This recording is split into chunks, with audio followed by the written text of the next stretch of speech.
La coupe pour la finale dans le vestiaire spinalien. On a préparé cette finale de D1 avec un maximum de décontraction. Épinal qui va donc affronter Caen à partir de ces samedis et dimanches. On va prendre des nouvelles avec le capitaine de cette équipe, Martin Charpentier. Bonjour Martin. Bonjour. D'un point de vue capillaire, il y a eu des choses aussi chez vous. Je ne peux pas me le permettre. Allez, on va parler de cette finale. Donc toujours cap à l'ouest, hein, après Cholet, après Tours. Voilà Caen qui arrive. Qu'est-ce que ça vous inspire ? C'est une équipe qui nous a posé beaucoup de problèmes cette saison avec deux défaites. Donc on a à cœur de remettre les pendules à l'heure. Et c'est une finale, donc on va faire le maximum pour la gagner. Toujours ce même scénario, puisque vous avez fini premier de la saison régulière, 2 premiers matchs à domicile. Ouais, c'est important. Contre Cholet, c'était un peu plus compliqué, mais contre Tours, ça nous a beaucoup aidé parce que les matchs là-bas étaient très difficiles. Donc ça nous a permis de souffler un petit peu, de partir à Tours avec 2 victoires. Donc j'espère qu'on va faire la même chose contre Caen, mais on va déjà se concentrer sur le premier match et entamer la finale de la meilleure des façons. Alors, en jeu, un titre, mais pas une montée. Est-ce que dans l'approche, ça change des choses pour les joueurs ou est-ce que la motivation est la même ? Non, pour la plupart des joueurs, on a déjà connu ça il y a 2 ans. L'objectif, c'est de gagner. On sait qu'il y a depuis le début qu'il n'y aurait pas de montée, mais ça ne nous empêche pas d'être motivés et de vouloir aller chercher le trophée. Vous l'avez dit, Caen, c'est 2 défaites en saison régulière. Comment il faut jouer cette équipe-là pour essayer de forcer le verrou ? On sait que c'est une équipe qui est très solide défensivement avec un bon gardien. Pour l'instant, on se concentre comme si c'était Kemener et si c'est le jeune gardien, peu importe, il faut qu'on mette beaucoup plus de trafic devant la cage et qu'on les dérange. Parce qu'ils ont des gros défenseurs à expérimenter, donc il va falloir mettre du trafic et shooter à la cage au maximum pour marquer des buts sur déviation, rebond, etc. Mais c'est ça qui nous a sûrement manqué les 2 rencontres contre Caen. Est-ce qu'il y a encore du gaz dans le moteur, capitaine ? Oui, on a pu recharger un peu les batteries cette semaine. Et quand on joue une finale, même si on est un peu fatigué, un peu blessé, on met ça de côté et on sait qu'après on aura quelques semaines pour récupérer. Vous entendez déjà là le public qui va crier et vous pousser. Ouais, ça fait des années maintenant qu'on parle de ce public, donc j'espère qu'ils seront derrière nous et j'espère que l'ambiance va être comme tous ces derniers matchs, une folie pour nous pousser à remporter ces matchs. Merci, bon entraînement monsieur Charpentier. On va aller voir Nicolas Martin qui est juste là-bas, l'entraîneur adjoint de cette équipe avec son neveu, avec cette coupe à la finale. Bonjour Nicolas. Bonjour à vous. Bon, on voit que le vestiaire vit bien et que ça fait partie un petit peu du folklore aussi, ces coupes. Oui, et puis il faut prendre plaisir aussi de ce qui nous arrive, donc il faut pas non plus être dans une bulle hermétique, ou voilà, il faut profiter de cet événement-là parce qu'il est mérité. Et puis maintenant, nous, l'objectif vraiment affiché, c'est d'avoir aucun regret sur ce qui va se passer. Donc voilà, se faire plaisir, avoir aucun regret pour apprécier ces moments-là. On se souvient du titre d'il y a 2 ans qui avait marqué les esprits, Place des Vosges, avec énormément de monde. Vous pensez qu'il y a le même engouement là ? Après, la première fois, c'était peut-être un petit peu quand même un peu plus fort, on va dire, mais après, aller chercher un titre, c'est toujours dans la carrière d'un joueur, un entraîneur ou pour des supporters, c'est toujours quand même une grosse chose, un événement quand même dans tous les cas. Déjà, on va partir avec un esprit de revanchard. On a envie de leur montrer qu'au final, c'est nous les meilleurs. Et du coup, voilà, ça va déjà être dans la tête.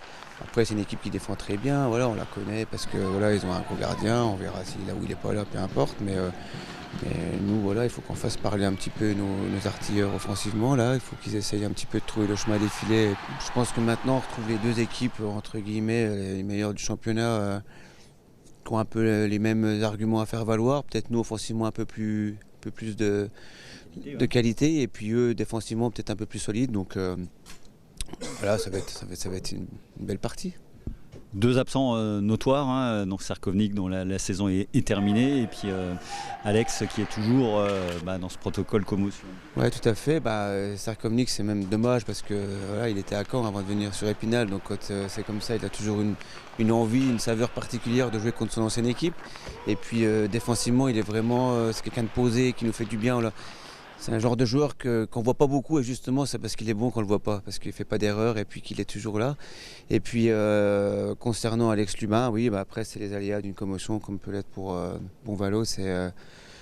On vit un petit peu au jour le jour où des fois ça va mieux, donc il passe à une étape et puis après voilà, il stagne un peu, c'est compliqué pour Mais eux. là, il jouera pas les 2 premiers matchs, c'est sûr. Non, c'est sûr, c'est sûr. Un dernier mot sur l'ambiance qui est de nouveau assez exceptionnelle en ces playoffs. On sent vraiment ce public qui ne se lasse pas.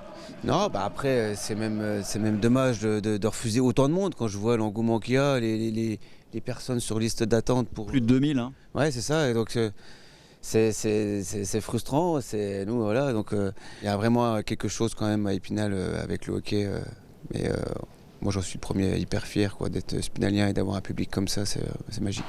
Une magie à entretenir dès ce week-end. Résumé des 2 premiers matchs de cette finale contre Caen dans notre journal de mardi, 18h.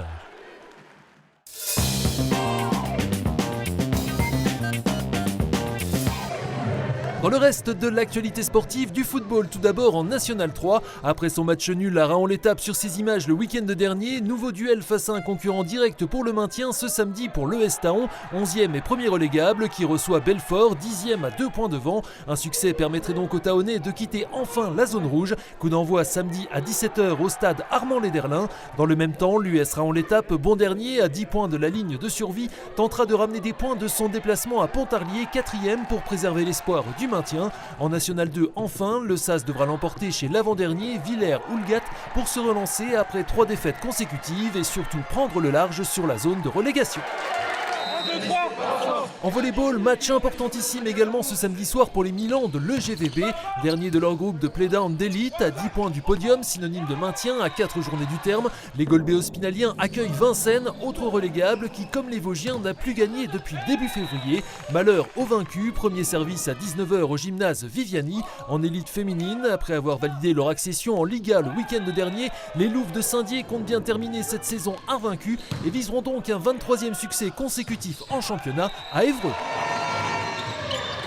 Toujours au rayon des sports collectifs du handball en National 2 féminine. Après une lourde défaite face aux leaders strasbourgeois il y a 15 jours sur ces images, les Spinaliennes, toujours 3e, sont à la relance et reçoivent ce samedi les joueuses de l'entente Saône-Mamirol, 2e, et qui peuvent encore espérer ravir la première place à la SPTT Strasbourg qu'elles recevront la semaine suivante. Début de la rencontre à 20h au Palais des Sports, Émilie Wolf. Enfin, il y aura encore du basket ce samedi soir en National 3 et qui pour arrêter le Bémircourt. Invaincu en cette année 2025, les Mircursiens espèrent bien s'offrir un 12e succès de rang face à Vitry-le-François. Cela en reprenant le panier avérage du match aller ultra offensif où il s'était incliné 113-109 pour monter sur le podium. Entre-deux d'envoi à 20h en salle Claude Accard. Lanterne rouge est déjà condamnée, le BCGE se déplace pour sa part chez le leader Moneto Eric.